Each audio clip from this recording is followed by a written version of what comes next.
Yo, what is up everyone? This is OJ over here from PlayerEssence, bringing you another article taking a look at some interesting sales numbers comparing Sony and Nintendo. So, according to ZHugeEX on Twitter, he does a lot of different sales analysis and all sorts of stuff in the industry when it comes to Pokemon sales, when it comes to tons of stuff. I'll have a link to his Twitter page in the description below. But he posted a fun fact of the day, and this is what he had to say on that. Sony generated $4.3 billion from network sales alone, PSN, in calendar year 2015. Nintendo generated $4.7 billion from everything. So think about that for a second. Sony generated 4.3 from just PSN network sales in the calendar year of 2015. Nintendo, which is not necessarily having their best times, still raking in 4.7 billion, but from everything. That's hardware, software sales, all of that. I think this is a clear indication from a business perspective, because there's always two sides to the story here. Business perspective, consumer's perspective. From a business perspective, it's time for Nintendo to start charging for online.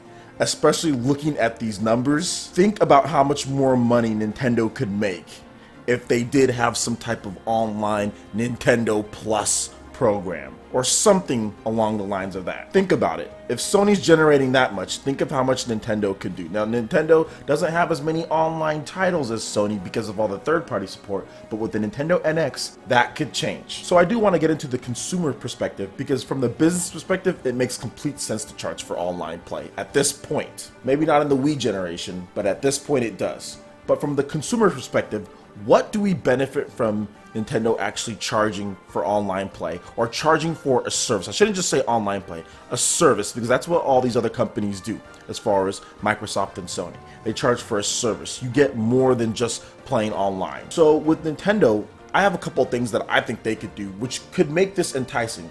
I think the price point should be lower than Microsoft and Sony's right off the bat, as far as just default. Obviously there might be cards that you can get for cheaper, but I do think that it should be $39.99. So that is cheaper than PSN, that is cheaper than Xbox Live default. And at $39.99, you can get 2 virtual console games a month for free download of virtual console. You can get 1 free older retail game, so discounted games that have been out for a while, or like an eShop game. Nintendo can put a program together kind of like Games with Gold, or PlayStation can get the PS Games Plus, something like that.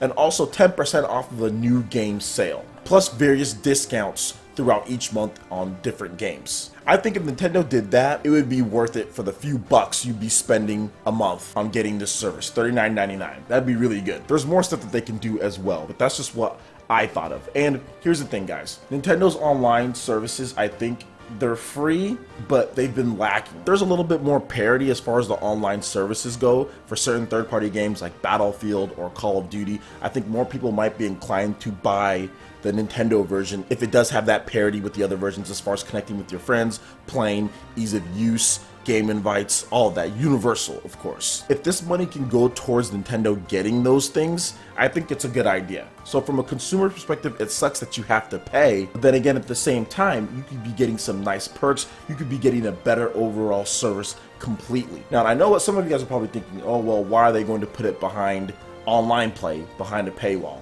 Well, Sony tried the whole not putting online play behind a paywall with PS Plus last generation, and that didn't work as well. This generation, they put online pay behind that paywall from a business perspective, and it worked out completely well. I mean, people are buying PSN.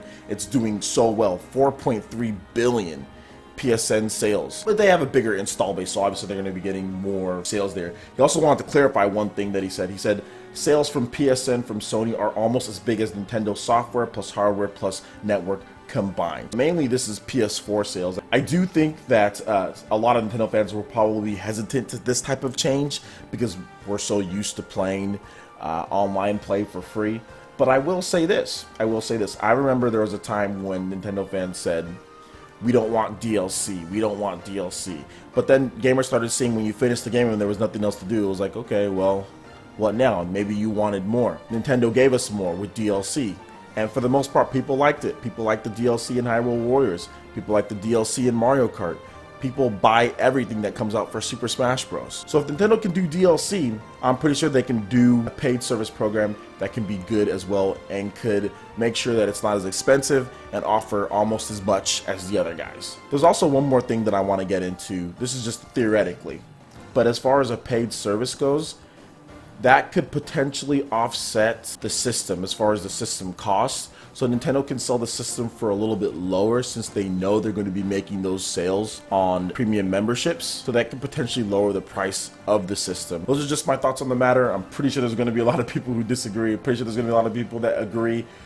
If you like online games, you're probably going to agree more. I think this is geared towards online games, and personally my favorite games on Wii U are single player games but also online multiplayer games. Like, I absolutely love Super Smash Bros. I used to play Mario Kart online quite a bit. I like Bayonetta 2's online, so I want to see their online services improved greatly, and if this is a way to improve it by paying so we can get the tools that other systems have and third-party games can have parity to where people don't say, oh well, I can't do this, this, and this, and this on the Nintendo version, then I'm down for this. But that's just my thoughts. Let me know what you guys think in the comment section below.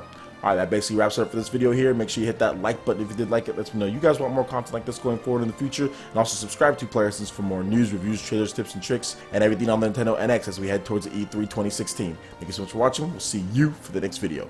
Peace.